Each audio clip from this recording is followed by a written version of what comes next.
Shikiki podcast, I can almost call it round two.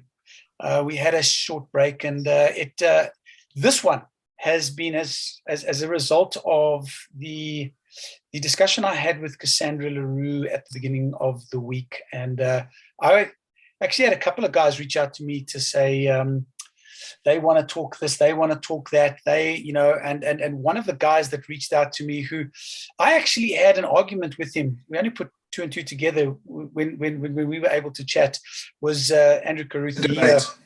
Way back in 2018, 2019, we had an argument on, or let me not say an argument, it was a discussion. But we'll talk about that in the session. But first of all, by introduction, Andrew Caruth, thanks so much for reaching out to me. Thanks so much for wanting to have this conversation, the follow-up in terms of the discussion with Cassandra Le Roux.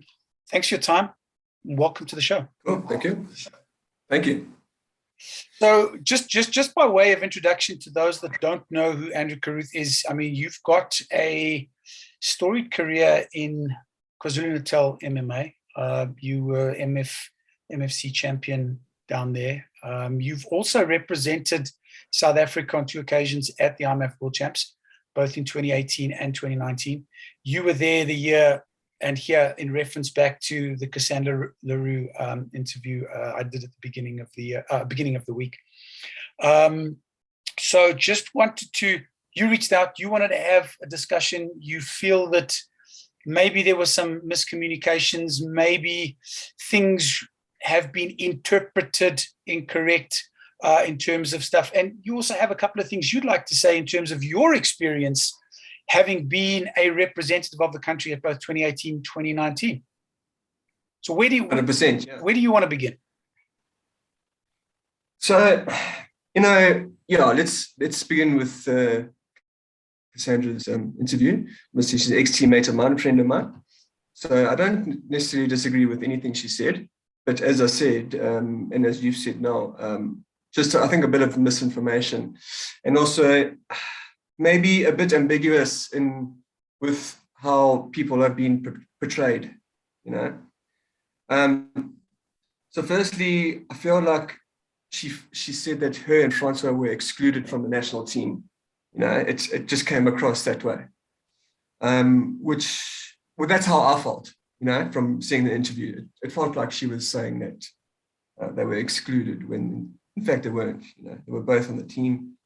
And like Cassandra said, she didn't want to go because obviously JP Kruger couldn't go. Great coach. Yeah, I mean, that's understandable. Francois Meyer also not excluded from the team. He was on the team. He's going pro, so decided not to go. So yeah, that's just one thing that I feel like had to be cleared up.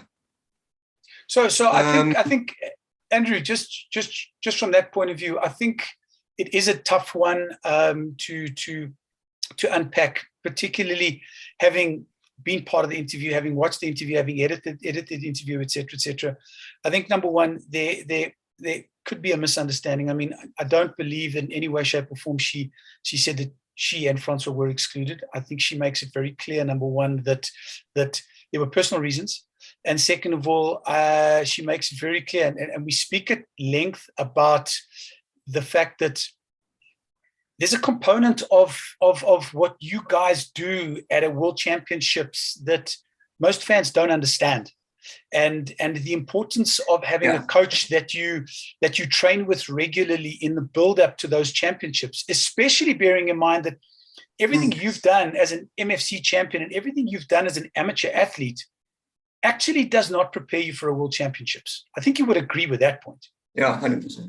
No, I totally agree. Yeah.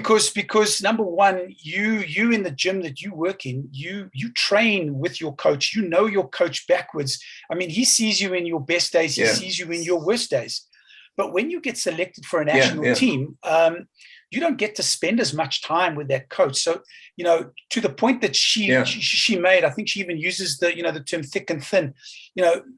Would your coach know you that well? And then I think her big point was that with JP stepping aside, she wouldn't have that person that would know what she's capable of doing, or would she trust the coach to be able to give her the right advice at that at that clutch moment in the fight, and you've been in there are many clutch moments 100%. in a fight, and rely on your corner to be able to say to you, quickly 100%. switch, quickly do this, underhook, etc. And then there are multiple sort of times that happens. So I think just from a clarity point of view, I don't believe that she specifically stated or mentioned or felt that she'd been excluded. She felt that it wouldn't have been in her best interests to go out there from a personal perspective. So, but I can understand an interpretation of what she may have said, what we may have been talking about could be perceived as that. Yes. For sure. That's just the feeling I got, from what she said. And I totally agree with her. I mean, to have your coach in your corner is huge. Your coach knows exactly how you fight, your style, what you can do, your weaknesses, your strengths, and all that. Unfortunately, with the whole structure of the national team going to Worlds, in a perfect world, you're going to have your coach in your corner, or even at least someone that knows you. In a perfect world. 2018, I was the only one from Durban who was in the team. So I literally got to Joburg, met the whole team for the first time and the coaches for the first time. I was thrown in the deep end there. But, we did what we had to do, It's just not a perfect world. But I fully understand what she said, Let's talk about that perfect world because obviously you and I have had a conversation, in the build up to this discussion, and you explained to me some of the insights that you have and some of the experiences you picked up in 2018 and 2019, and particularly those of understanding the vast predicament between what you guys experience as part of your build up, etc., to being national representatives at those events, and the understanding and the experience of other athletes that you met and made friends with at those events, and how, for example, the Russian teams, the Bahraini teams, they literally spend months and months and months together learning learning about each other, preparing each other. I mean, they've got nutritionists. They literally, and I think we made the point in the conversation with Cassandra, you get situations where some of these national federations are state-sponsored. Whereas 100%. Here in South Africa, we are not state-sponsored. We are friends and family sponsored. We are coach-sponsored. We are Big Borrow and Steele sponsored. Correct. So, the situation is a vastly different situation where if I spent 3 months, 4 months with you every single day, training with you, seeing how ugly you look when you wake up, seeing you at your best day, seeing at your worst day, seeing when you haven't washed your hair properly, I get a very good sense of what Andrew Caruth can and cannot do at those clutch moments. Now, exactly. We, to my understanding, please correct me if I'm wrong, since South Africa has participated at the highest level, at an international level, have never, ever had that opportunity to pull you guys out and literally from a coaching staff, from a management staff, work with you to take over the very best prepared athletes for that event. You're not to the extreme levels that Russia and Kazakhstan do. 100%. I mean, they go in there, they've got no other worry in the world besides training every single day, and then it all boils down to finances. So, we've got day jobs, we've got families, we have to provide still and train.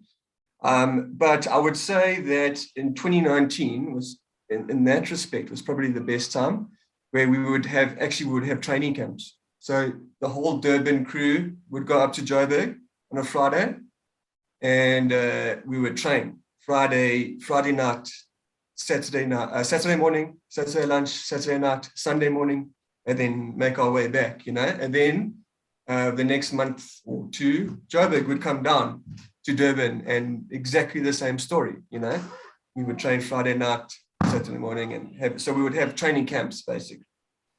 But I think we had maybe 3 or so, and all very well organized, just want to, sorry, kid. No worries. So, I mean, we did the best we could do, you know, and then also, you know, in saying that, it's finances getting the team up there, you know, which we don't have. Yeah, getting the Durban team and then, but luckily a lot of guys hosted us, you know, and some of the coaches hosted, athletes hosted.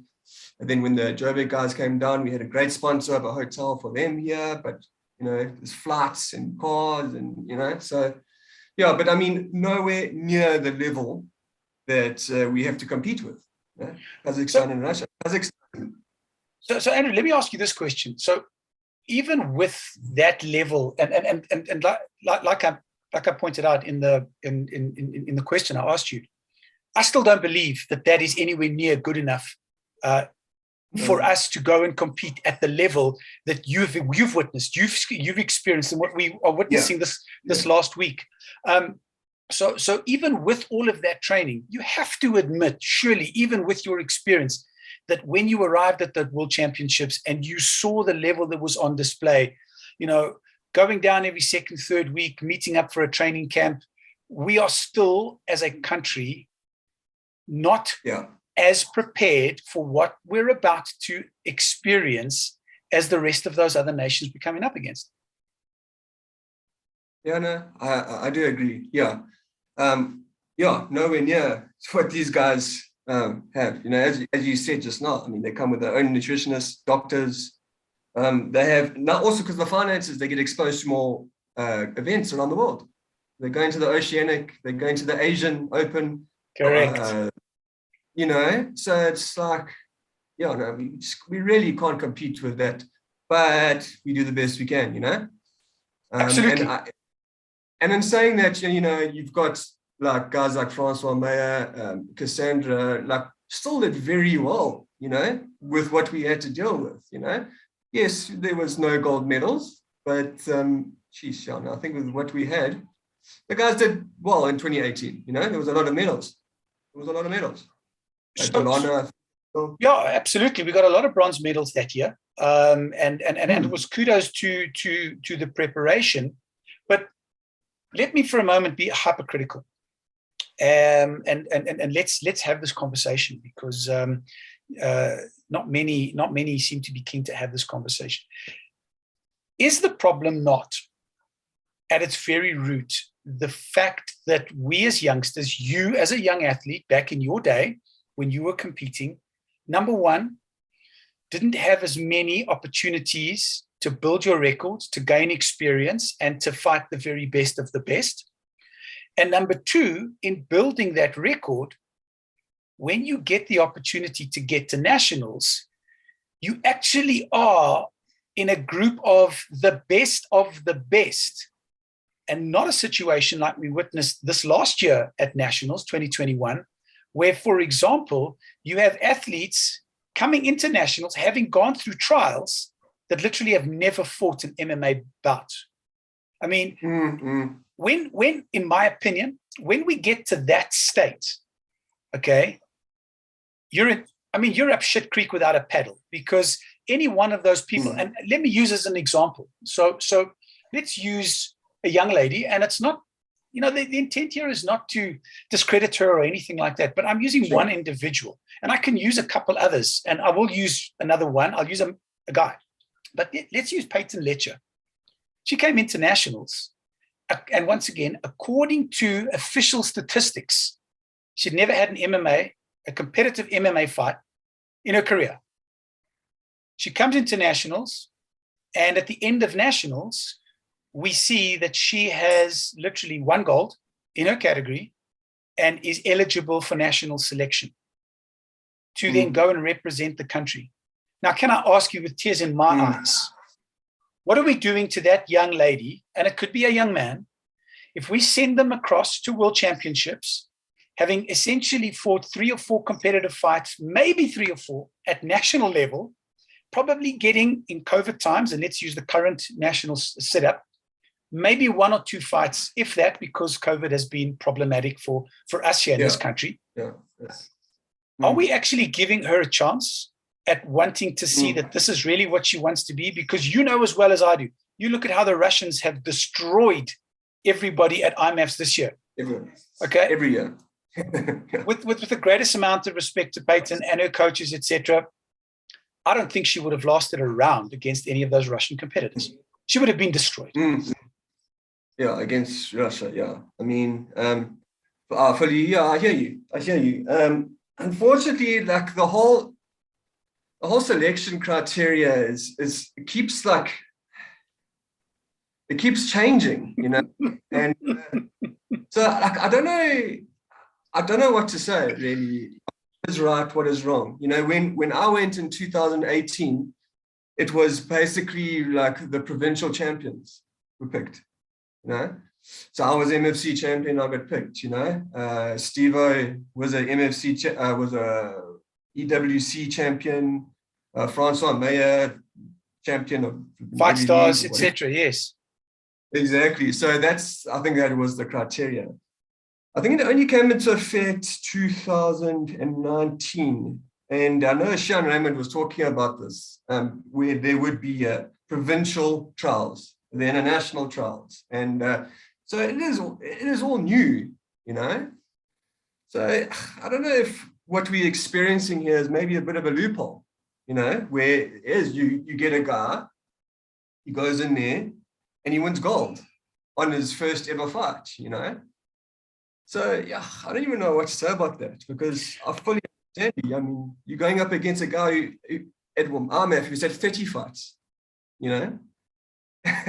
and remember, he's probably competed at 2 IMFs before, and most of those IMF 100%. Fights are not part of your official record. So when you talk about 30 fights, that's 30 fights at an amateur promotion around Russia, and then that's not even including his IMF fights of 2 IMF events. So easily 40 fights.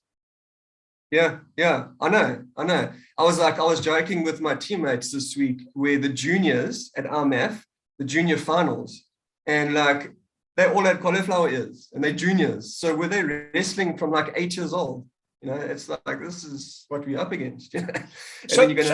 So let me ask you this. You know, are our promotions, and in your opinion, and I have an opinion on this, are our promotions in this country doing you guys as athletes a disservice? And what I mean by that is, and I'm going to use an example. We have a promotion taking place today, an amateur promotion taking place today, where we have got a title fight on the line. But one of the competitors in that title fight has only got a record of, I think it's 2-2. He's got 4 fights. Now, surely you cannot be in title contention when you've only fought 4 times. And so my question back to you is are we doing our athletes, and are we not maybe screwing with your mind as a young athlete to suddenly put you in a position where you are fighting for a title, and let's say based on your training and possibly on the fact that your opponent maybe is not as strong or as weak as you and doesn't have the kind of experience you have, but you win. But you winning that off a record of, let's call it 4-1. Now you're a champion of a promotion. Are we not blowing smoke up your ass that you suddenly are better than you actually really, really are, because now you're suddenly a champion after only fighting 5 times? Yeah, I could see how it could be seen that way. Yeah, fully agree. There are the anomalies though. 100%. I mean, guys that have been training, like you say, since they were 4 years old, 5 years old. I mean, I use the Swanapool Brothers as an example. They've been training with their dad since, you know, that like Mornay said, he pulled them out of the hospital, stuck them straight into the gym and said, right, swim, boys, fight. Yeah, you know, 100%. Survive. You know, you do get the anomalies, but I honestly believe we are not doing our athletes any level of service. And I think, you know, in the introduction that I made, and you and I having our discussion way back in 2018 or 2019 on Facebook, you know, when I wrote an article calling out the fact that we were sending a highly inexperienced team, and that it was 2019, and I did not expect that team to get very far. Lo and behold, I was proven to be correct at the time. But you and I had an argument online, and you were talking about the fact that no, but we are very experienced. But my point at the time was, according to my next match, if I remember correctly, your specific record on my next match was 3-1. 0-1, I think. Something like that. Now, yeah. To my mind, that's number one. If I'm just purely looking at that record, I'm looking at you and I'm going, why are we sending this kid to go and get annihilated, okay, on the international stage? And two, once then finding out from you that your record was actually considerably greater than that, are we then not, maybe it's a tough word that I'm going to use now, but are we not fraudulently misrepresenting ourselves on the international stage? Because let's turn the tables on it. You going into a fight, you don't know who you're fighting. You happen to look at the guy's record. The guy has a record of 2-1. 4.5 seconds into the fight, you realize there is no way this boy has fought 3 times. This guy is a monster. I mean, yeah. I know we shouldn't be training and we shouldn't be preparing based on people's records, but when the guys matchmake, when the guys put fighters together, they're trying to put guys of a similar level together. And I'm talking at a promotion level. So if you are fraudulently misrepresenting yourself, okay, you are doing a disservice, first of all, to yourself, the promotion, and the other guy that you're coming up against, because you're not really comparing an apple with an apple. No, 100% agree. And I think it's just maybe in South Africa, MMA is relatively new in comparison to other countries. Brazilian Jiu-Jitsu, I mean, geez, when I started, there was 1 black belt, 2 black belts in the country. We just haven't been exposed to all these martial arts. Like in America, they're wrestlers. In Russia, they're wrestlers at a school level. We just haven't been exposed to it. So it is all relatively new. So we still need the years to build up to that level. I don't know if we will ever get there like the Russians. But yeah, I mean, it's still it's a long road to get there.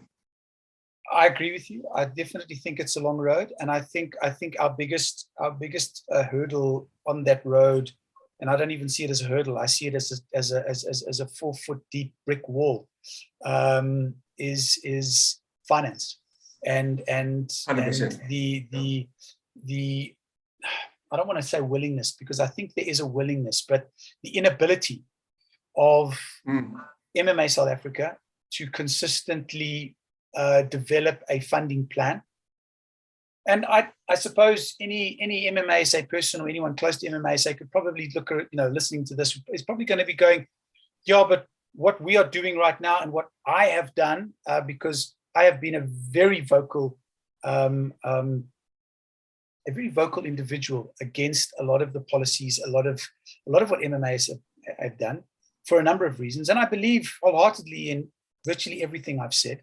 But if you cannot consistently generate funds, if you can consistently flip-flop around, how is any big brand going to look at you and say, my word, look how well they run, look how consistent they are, look at the great publicity that they're creating for themselves, look at what they're doing to further the sport, look at what they're doing to young athletes, look at how they're growing people.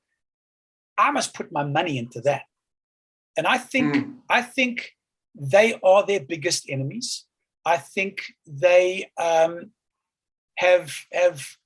the greatest intentions in the world, but the execution has been piss poor, to absolutely say the least. Okay.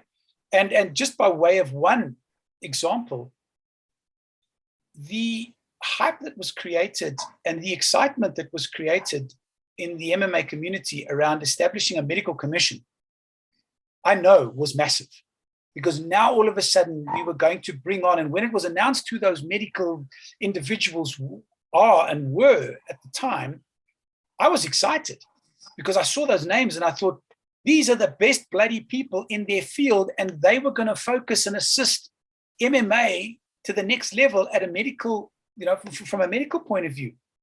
And then what was it, 4 months later? The medical commission themselves walked away, and I think the reasons for that are well known. Danella and I spoke about it. She gave a very scathing unpack of what happened there. And subsequent to that, Andrew, let me ask you, where's the medical commission? There is no such thing as a medical commission. And I would put it to you or anyone else that had you had a solid medical commission, the debacle that was Etienne Reinecker suddenly finding out that he's medically unfit at IMAF level, I believe would never, ever have happened. Because your medical guys would have probably picked it up and said, hopefully, these are the criteria, guys. You've all been selected. Let's quickly tick the box before you go, before you raise the money, okay? And what was more disheartening for me, and probably from his point of view as well, I don't know, I haven't spoken to him, is when it was announced that he had left the country to go to Ireland to try and then obviously bypass the 14-day UAE rule, I heard nothing but crickets from MMA South Africa. So that says a lot to me. It says, number one, MMA SA were not aware of the medical rules, okay? And had they been, they would have advised Etienne not to go, but more importantly, they would never have put him on the team.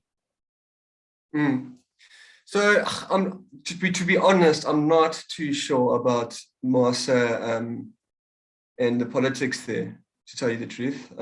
If there are any politics, I don't really know. I'm trying to stay out of it, to tell you the truth. I try to live my life I try to stay out of that. From understandably, it's a lot. I just fight. I just want to fight. So yeah. From what I understand, Etienne was cleared here by doctors and his neurosurgeon, I'm sure. But what I will say is IMF are like a law unto themselves. They have their own rules. When we went, you have to send a full medical, hepatitis B, hepatitis C, HIV, and it's thorough medical. Which I'm sure, Etienne must have gone through that, yeah. If I think about it now, because you would have to submitted that medical to IMF before he left. Well, Andrew, I would think he would have to, because to my mind, when you compete at nationals, are the nationals not literally held under the auspices of IMF? I don't think, to tell you the truth, no, I don't know. I think they are actually, yes, yeah. So you've sort of followed the same plan, the same format. So if you are, surely when he competed at nationals down in Durban, he, the powers that be would have followed the IMF formats, would have followed the IMF medical certifications and the medical clearances and all of that kind of stuff. So that being said, how could he have passed it here, failed it then? The only rationale I can think of is that the medical criteria changed in the interim. And you would think with there being a director of IMF based in this country, we wouldn't be getting this shit wrong. Yeah, I'm actually not too sure about that. At that time of the year, I wasn't really training, so I wasn't really there. But I don't think they go through such a hectic one medical as when you go into Worlds for nationals here. I'm not sure why. Yeah. But once again, now, does that not come back to the conversation we started here with? Is that how are we preparing our athletes for a world championship when we follow a different standard here, and then suddenly they go there and there's like, what the fuck? This is very different to what I've ever experienced. Surely if you're wanting to prepare athletes, think about it. When you're going into a fight, your coach is trying to get you almost training at roughly the same time as you're going to be fighting on the night. They're trying to get you almost to your fight weight as fast as possible so that you don't have that major weight cut to do, especially if you're someone that does have to do a major weight cut to get to your fight weight. Yeah. The entire process around you getting ready to fight is to get you close to fight readiness on the night of the fight as possible.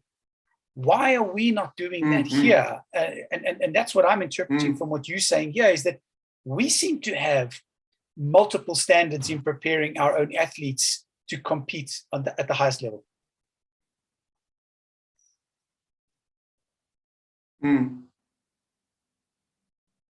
Yeah, I think just going back to it, it's a lot of it.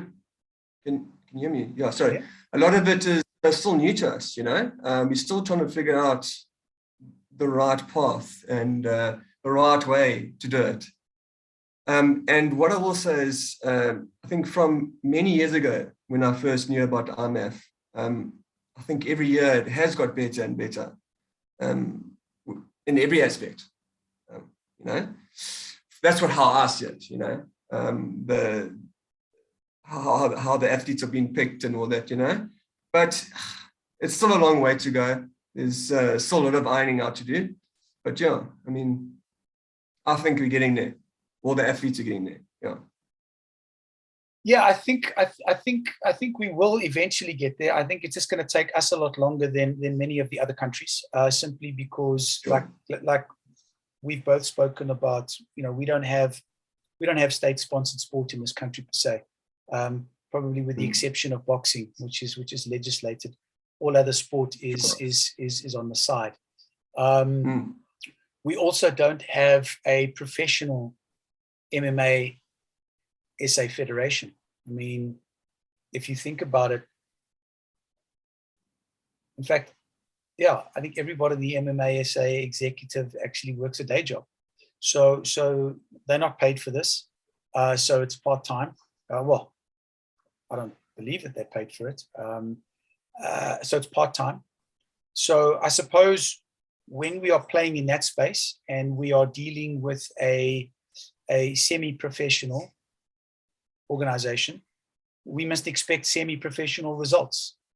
Sure. We have struggled to get advertising. We have struggled to get funding. We have struggled to get sponsorship for our athletes. I mean, you've mentioned to me that your coach, other coaches, and now we see the stuff that Justin Ferrier and Big Al are doing in terms of the MMA fund. I mean, I'm aware that collectively between what you told me and what Big Al and them from the MMA fund raised is almost 300,000 Rand to assist our athletes going over to represent the country. Now, I think we can probably not say enough in thanks to the likes of those individuals that put the money in and assisted. But there's another sort of component to this is that we've now had a situation where you've had businesses and people plow money into this to try and help these guys. We've had an issue with the 14-day rule, which we've known about since November, and it's never been discussed by MMA South Africa. There's never been any plan B that I know of about how we were going to get around that. Was it just let's pray that UAE takes down that 14-day rule, 3 days before we meant to leave or 2 days before we meant to leave? Let's build up the athletes' hopes in anticipation, in preparation, bearing in mind, like you said, it's big borrow and steal for those athletes to get most of that money just to go over. Now we've had no one go over as a team. I mean, I know Muhammad was over there and unfortunate to him in terms of that opening bout. But that experience, if you were in business, if you were looking at supporting this based on historical aspects and historical activities, would you and your business seriously be considering at a board level pumping money into the sport based on what you've seen, what you've experienced, what you are hearing? Would you? Well, I did personally. But I'm saying, take yourself out as an athlete, purely as a business, as a sponsorship. I hear you. Yeah. It's been such a stuff up. I think COVID, to tell you the truth. I mean, without COVID, everything would have gone smooth. Sure. So everything would have been different, you know. I mean, what can I say? But Andrew, sorry, I'm going to put you on the spot. Given the circumstances, unfortunately, COVID is here, and whether we like it or not, COVID's going to be here to stay for a long time. But given the circumstances and given the scenario I painted to you, as a business, you're not a fighter, you've got nothing to do, you haven't got kids fighting, nothing. As a business, based on everything that's happened around, would you as your business be seriously considering pumping money into the sport? Well, not at this stage, no. And I have to go back to COVID. Take away COVID, yes, I would. And as I said, I mean, my business did. I donated money as my business, and I wasn't going. So yeah, I really do believe that COVID has just put everything upside down. And you're not going to get the money out of people now because just it isn't there. You know? So yeah, that's what I have to believe. Cool. Yeah. So I also want to chat to you about your experiences at 2018 and 2019 Worlds. What was the experience like? I mean, obviously you're at the time you were a much younger version of yourself. You were a local provincial champion, suddenly get selected for the national team. You're going over there to compete against the best amateurs from other countries. What was that whole experience like? And obviously it's now been 3 years that our athletes haven't had an opportunity to experience that.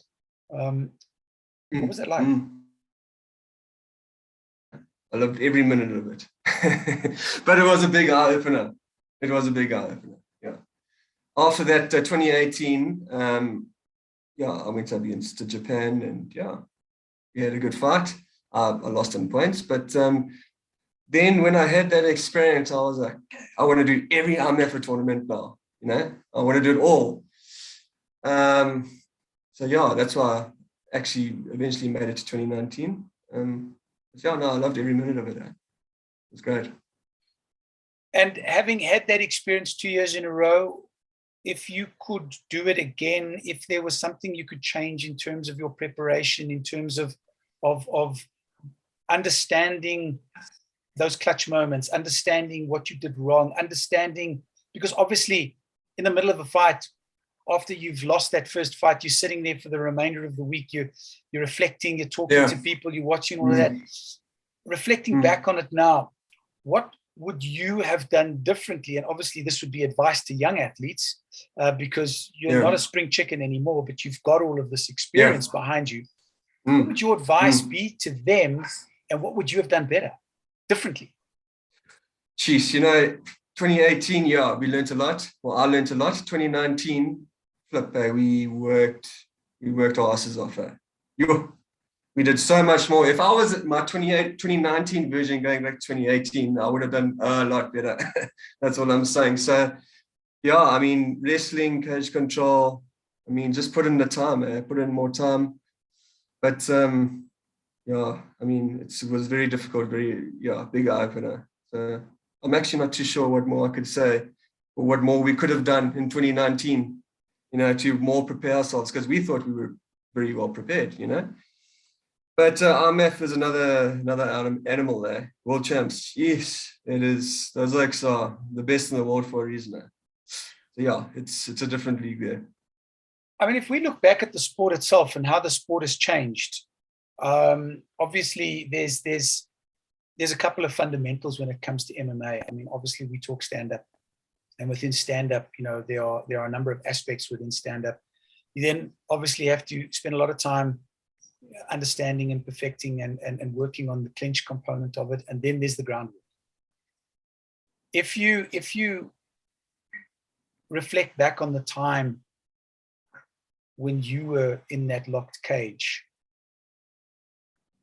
and you reflect back on the conversations you had with your teammates back in 2018, 2019, does our stand-up compare? Does our groundwork compare? Does our clinch work compare to what you guys experienced from those guys then? Bearing in mind, the sport has changed. I mean, you look at the grappling that's taking place now compared to then, it's almost a different sport. But how did we compare in those three aspects of stand-up, clinch work, and ground game compared, then to the other athletes?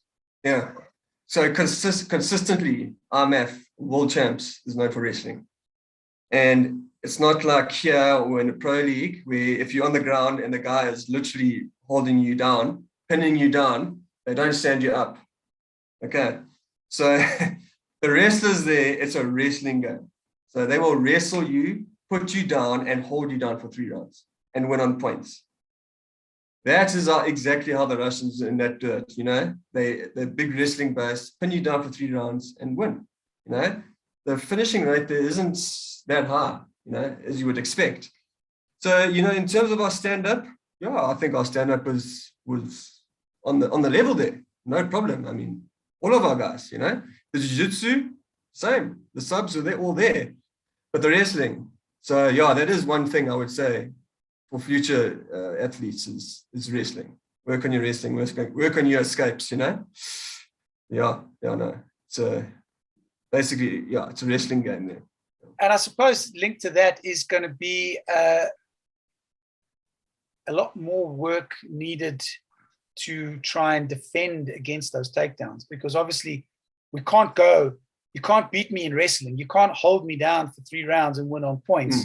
If I'm going to foil every single one of those takedowns, if I'm going to limit your ability to be able to go into your strength, like the Russians. And I just get the sense that it's a component back then, and I still see it now in our amateur, a lot of our amateur fighters. Our ability to defend against those takedown defense is poor, and it doesn't seem to be getting better. Yeah. Well, I mean, as we went back to, these guys have been wrestling since they were 8 years old, They've competed in wrestling, wrestled bears, No. And we don't have that shit here, do we? We don't have bears to practice on. There's no bears here. So, but they're at the level where they're going to take you down. You have to defend it, and they still take you down. It is they're world-class wrestlers. As I said, the juniors at the finals, these oaks must be 17 with like cauliflower ears, So it's another level they're wrestling, America, Kazakhstan, the Eastern Europeans, the Russians, Bahrain, obviously. Wrestling is phenomenal there. But sorry, you've just got me thinking. Bahrain. I remember back in the day we were in the top 3, if not number 1 ranked MMA nation at a point, 2016, 2015, I can't recall. I think we were number 3. Yeah. Was it number 3? Yeah. Okay. I know Sweden was above us, or Sweden was just below us, and then they came here to the Africa Open. They destroyed us here in the Africa Open, and then they went to number 1 as a result of that, something like that. But talking about that, watching Bahrain, if you look back at Bahrain, they were literally nobodies on the global radar. Then suddenly they started aligning themselves and hosting the events, the IMAFs. Okay, and they hosted for a number of years, and it almost, I get the sense that what that did for Bahraini MMA was it created a sense of pride. It created a sense of we cannot let our country down, because the worst thing in the world would be to have all of those fans sitting on finals day and not having a single Bahraini in the final would be an absolute would be a travesty of justice for our nation. So, I almost got the sense that the state then jumped in, because now suddenly they had a vested interest in hosting this global spectacle. They then they put money behind it. Obviously, you've got the likes of KHK Sports over there, and obviously Brave. And they're very, very intertwined. And now we see the MMA Super Cup coming up and all that kind of stuff. But all of these seem to be initiatives that the Bahrainis are coming up with in conjunction with IMAF, but I don't seem to see it anywhere else, most certainly not on the African continent.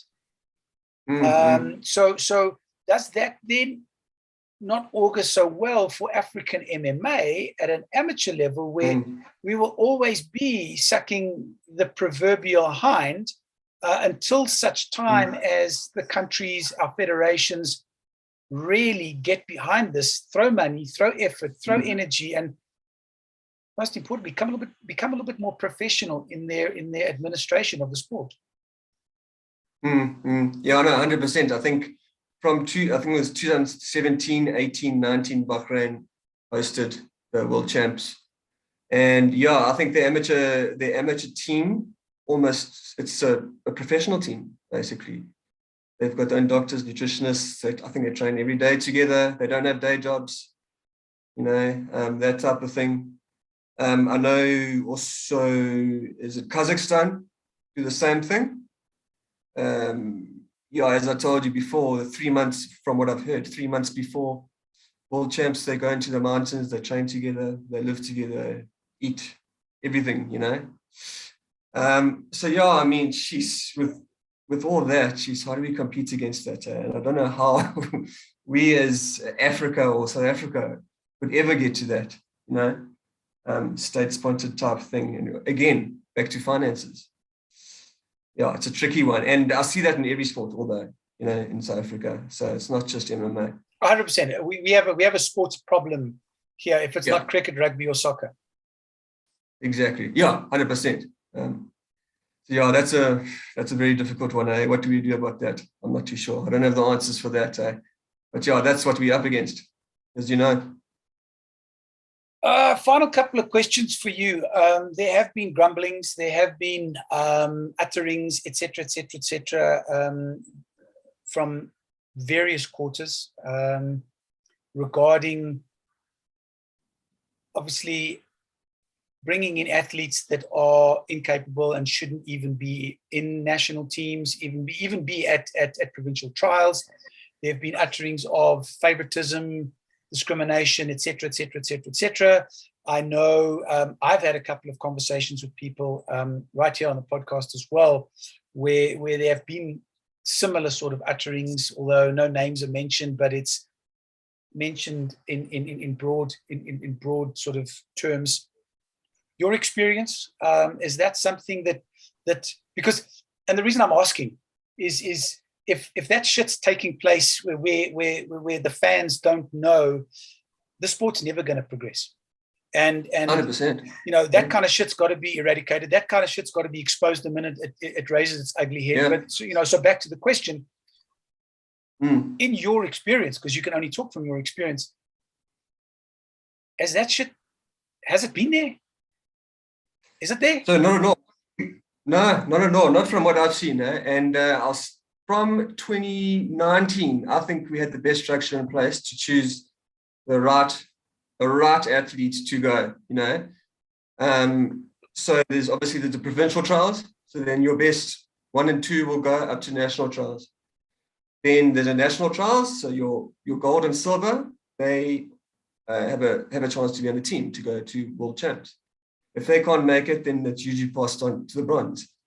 So every guy that was chosen this year was a gold medalist at nationals. I mean, are they the best in the country? Yeah. I mean, that was the whole structure put in place to get the best in the country. So if there was anyone else that wasn't there, it's I mean, I think it was all fair, It was, that's where I got to jump in, and that's where I've got to sort of take, sort of challenge you on that, because I don't believe nationals was a true reflection of the best in the country. And the reason I say that is because if I look at arguably the 2 most successful gyms in this country, and I stand under correction, but none of their athletes were at nationals. And here I'm talking about CIT, and I'm talking about Quan Wessels University or the Apex guys. The old FFM, if we may call it that. I mean, you see the Ackett brothers, they are walking away with title after title after title. Were they there? Okay. Yeah. once again, I come back and I think that's our burning platform. I honestly believe that's our burning platform. If we are not putting the very best of the very best together at a nationals, and we are giving, and once again, please let me, no disrespect to the likes of Peyton or any of the other athletes that they went out there, they performed, and they won, and they got gold medals. So by the rules of MMA SA, dumbass rules in my opinion, they were allowed to go and represent the country. But they are not competing against the best of the best. You have not got the very, very best lightweights, the very, very best welters, the very, very best, all divisions, doing their best to beat each other, to show who is the best in the country when you don't have these gyms and their top athletes represented at nationals. Yeah, I don't know what happened there. So the truth, it's a good question. I don't know why they were, because why they weren't represented, those gyms, but I'm sure they were invited, So not completely sure.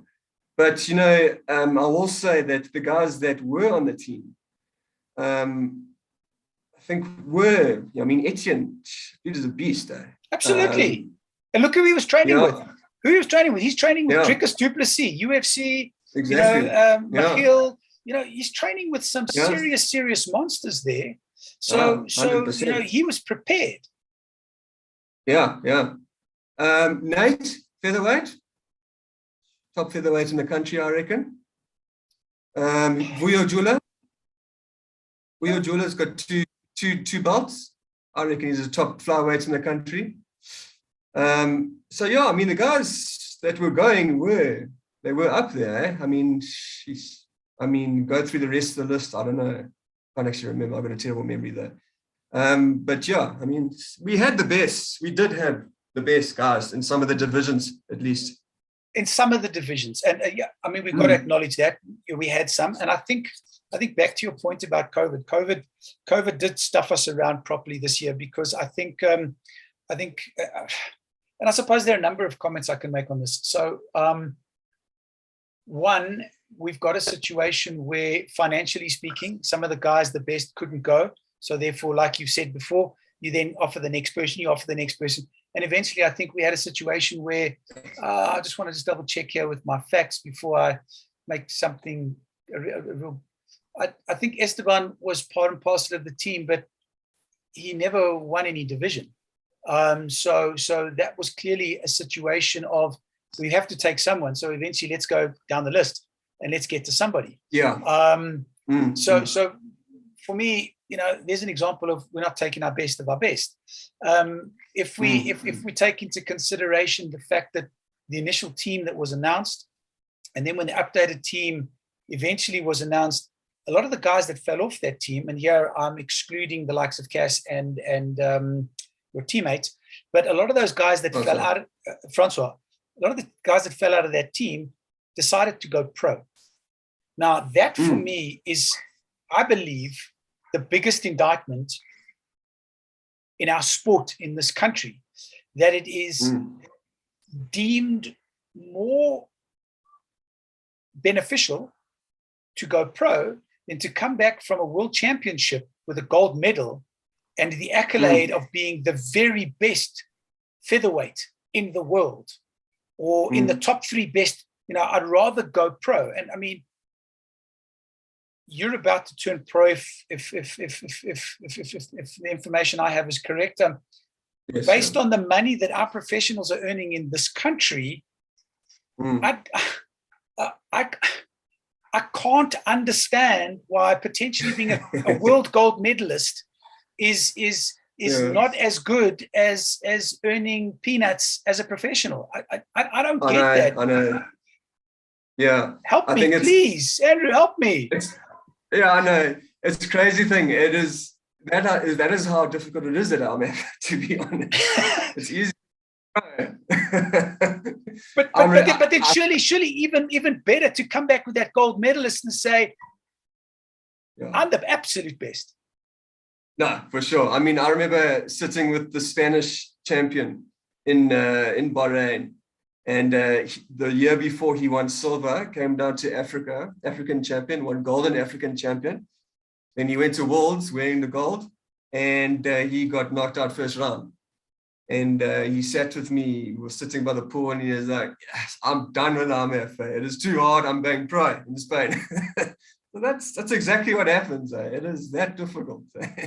Yeah, sure. And I understand it's difficult, but within that adversity lies the glory. I mean, if you can come through all of that, and you can walk through your division, and you can put on a great performance, and once again, we come back to a whole bunch of things. I don't believe we're preparing our athletes enough. I don't believe, that skill set is being transferred down. I mean, if we look at the guys that have come before, etc., memory serves, we have only ever had 2 gold medalists in this country, Amanda Lino and Rudy Roots. Rudy Roots, yeah. Okay, only 2 gold medalists, and obviously they can hold their heads up very, very high.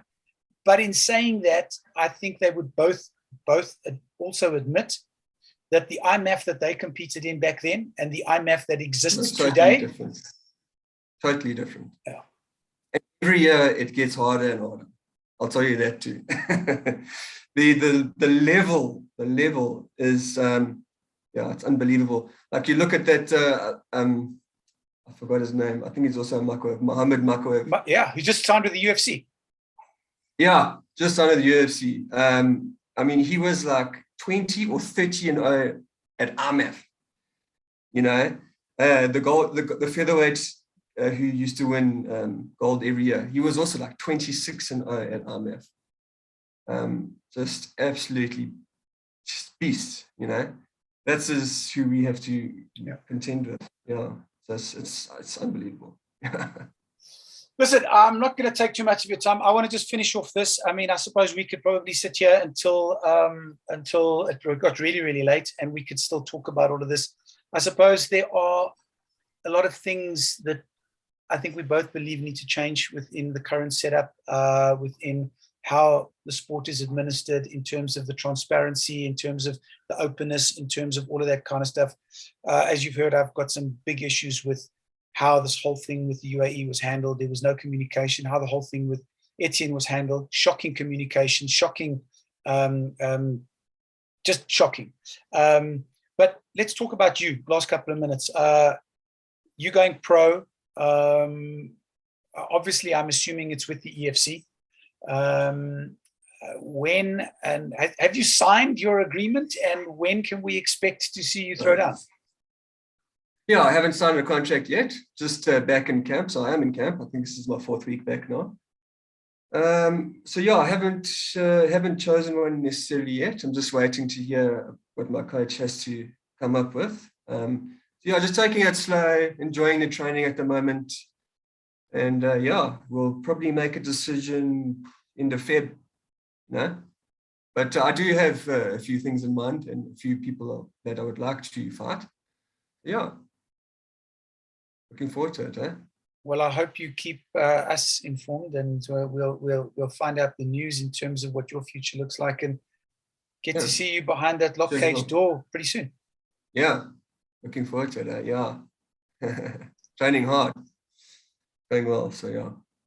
Well, Andrew Caruth, thanks so much for reaching out. Thanks for chatting. Thanks for giving your experience, your insights. It's so valuable. I think these conversations, if the younger athletes are just listening and and understanding that guys like you are out there and that they can reach out to you. I mean, I'm sure guys can get hold of you on Facebook. They can get hold of you. Where can youngsters who want to pick your brain get hold of you? So yeah, I think Facebook is probably the best. Andrew Caruth, yeah, probably the best place. I'm always active, always on it. So yeah. Well, Andrew, thanks so much for your time once again. Enjoy the rest of your day, and I look forward to seeing you soon. Cool. Thanks very much, man. All the best.